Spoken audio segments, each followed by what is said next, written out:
Imaginez une île paradisiaque où la nature vit en harmonie depuis des siècles.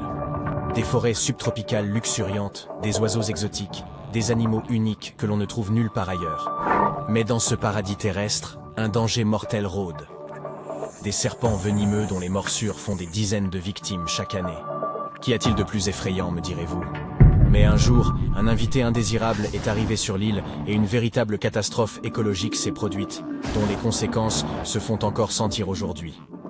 Nous allons vous raconter comment cette petite créature à fourrure a failli détruire une île entière et à quel prix les gens ont réussi à corriger cette erreur fatale.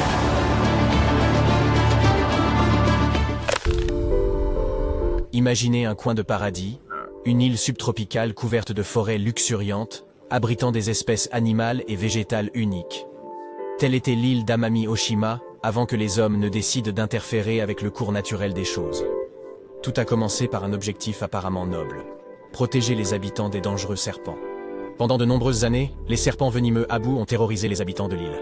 Leurs morsures n'étaient pas seulement douloureuses, elles constituaient une menace mortelle. L'année suivante, les statistiques étaient vraiment terrifiantes. Environ 400 personnes ont été mordues, et certaines, hélas, n'ont pas survécu. La situation exigeait une solution urgente. La réponse semblait évidente. Il fallait mettre au point un antidote efficace. Mais ce n'était pas si simple. La forme liquide du médicament exigeait des conditions de stockage particulières, qui n'existaient tout simplement pas dans les villages isolés. Or, c'est dans ces villages que se produisent la plupart des accidents.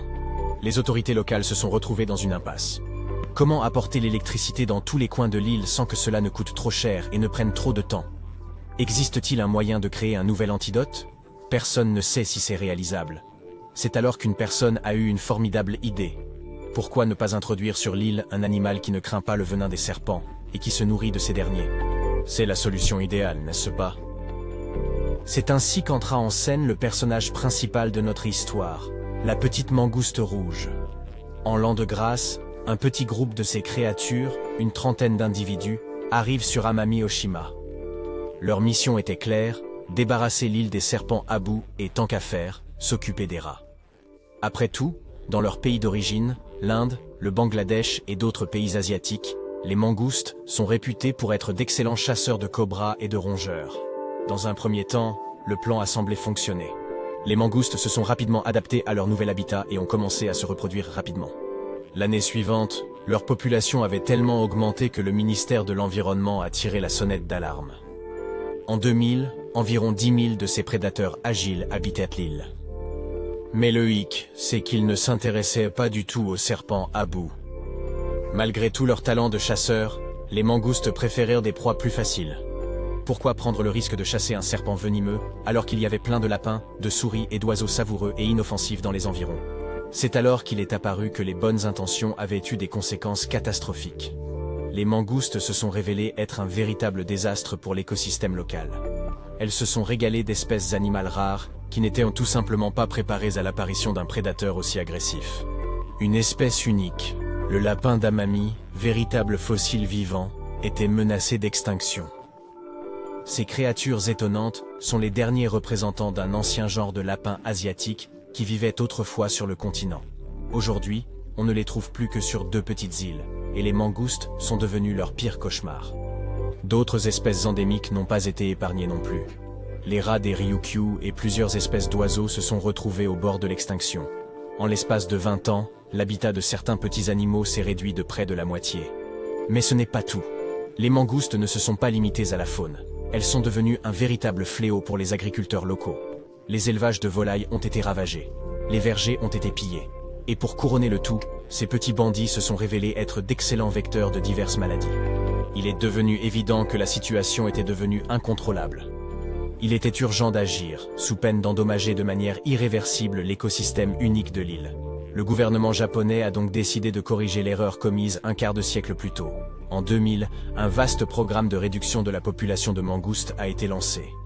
Il s'agissait d'une véritable guerre, dans laquelle tous les moyens possibles devaient être mis en œuvre.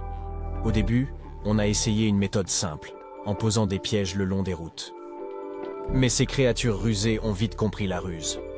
On a alors fait appel à l'artillerie lourde, des pièges spécialement conçus pour ne pas blesser les autres animaux, des appâts toxiques et des attractants ingénieux qui attirent les mangoustes par l'odorat. Des chiens spécialement dressés ont même été engagés dans la chasse. les habitants de la région ne sont pas restés les bras croisés.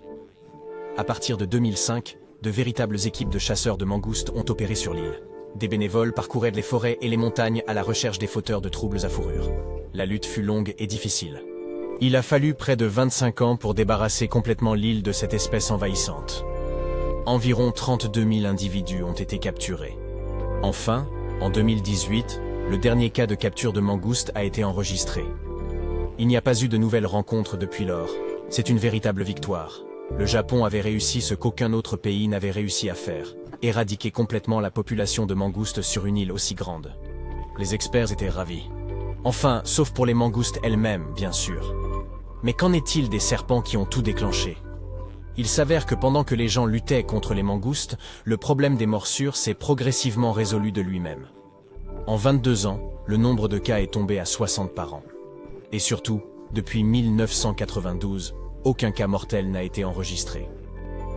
Le fait est que les gens ont appris à vivre avec leurs voisins dangereux. Les antidotes sont devenus plus accessibles et des méthodes de prévention efficaces ont été mises au point. Il s'est avéré que les serpents n'étaient pas aussi effrayants qu'on le pensait. L'histoire de l'île d'Amami-Oshima est devenue une véritable leçon pour le monde entier. Elle a montré à quel point l'ingérence irréfléchie dans les processus naturels peut être dangereuse. Même les meilleures intentions peuvent avoir des conséquences catastrophiques si tous les risques possibles ne sont pas pris en compte. Mais cette affaire démontre également que même les problèmes les plus complexes peuvent être résolus si nous agissons ensemble et n'abandonnons pas. Il a fallu près d'un demi-siècle aux Japonais pour corriger leur erreur, mais ils y sont parvenus. Aujourd'hui, Amami-Oshima redevient un paradis où des espèces rares d'animaux et de plantes peuvent vivre sans crainte. Mais le travail n'est pas terminé. Les mangoustes habitent encore d'autres îles japonaises, dont Okinawa. Forts de l'expérience d'Amami-Oshima, les écologistes se préparent à de nouvelles batailles pour préserver l'équilibre naturel. Alors, la prochaine fois que vous voudrez introduire un animal exotique dans votre jardin pour lutter contre les parasites, rappelez-vous l'histoire des mangoustes d'Amami-Oshima.